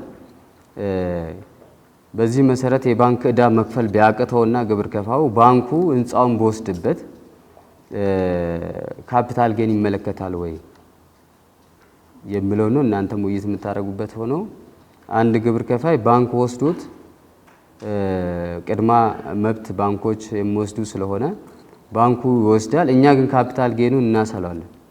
ካፒታል ጌኑን አስልተነው ከባንክ የሚተርፍ ገንዘብ ካለ ገንዘባችንን እንሰበስባለን ማለት ነው። ከሞርጌጅ ጋር በተያያዘ በዛ ልክ ነው የምታዩት። በስጦታ ማስተላለፍ በተመለከተ አንድ ሰው ለአንድ ሰው በስጦታ ቢያስተላልፍ ካፒታል ጌን ይመለከተዋል ማለት ነው። ስለዚህ በስጦታ የተላለፈ በአይነት ወስዷል ንብረቱን ማለት ነው።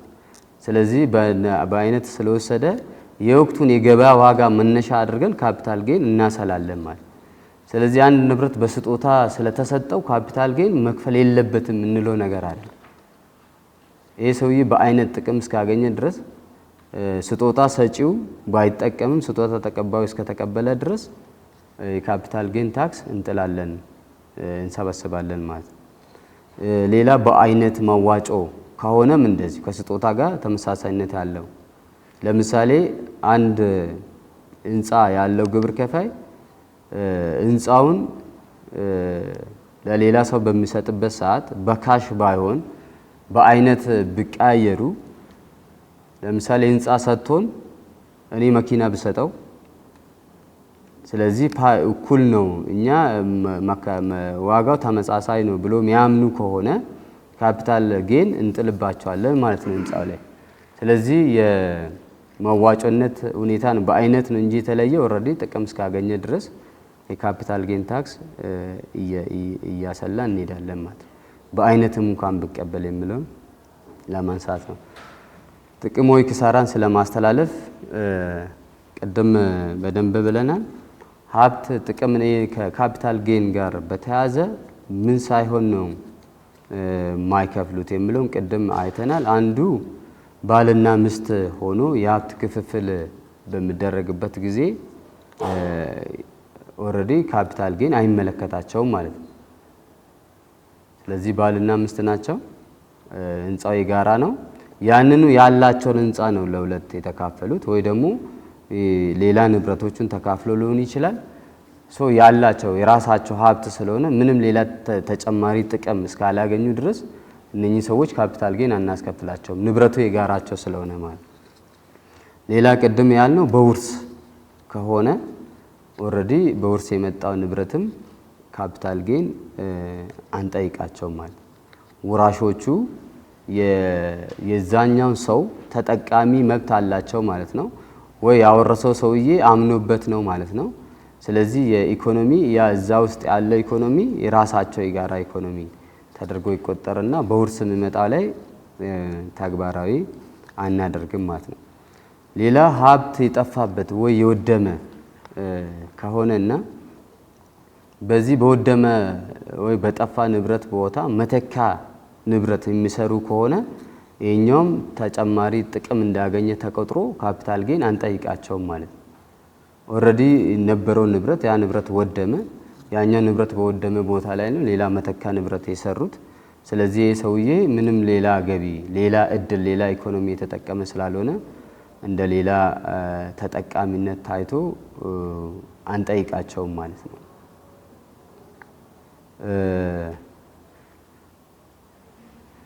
ሌላ እንግዲህ ከእነኚህ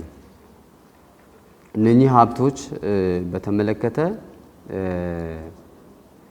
ድንጋጌው ተፈጻሚ ሀብትን የተከፈለ ዋጋ ከመተኪያ ሀብት ቅድም ያልነው የመተኪያ ሀብታቸው እነኚህ ባለስልጣን መስሪያ ቤቶች ይህንን ቋሚ ንብረቶች በተለይ ካፒታል ጌን የሚከፈልበትን ንብረቶች የገቢ ተቋም መስሪያ ቤቶች ሳይረጋገጥ መመዝገብም ማዞርም ማስተዳደርም አይችሉም ማለት ነው።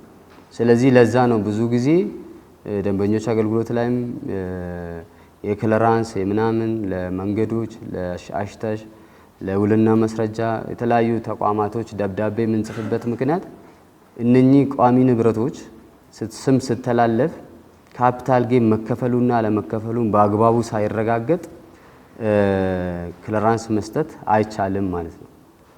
ስለዚህ ይህንን ይመስላል። ሰዓታችሁን ወስጃለሁ። አመሰግናለሁ።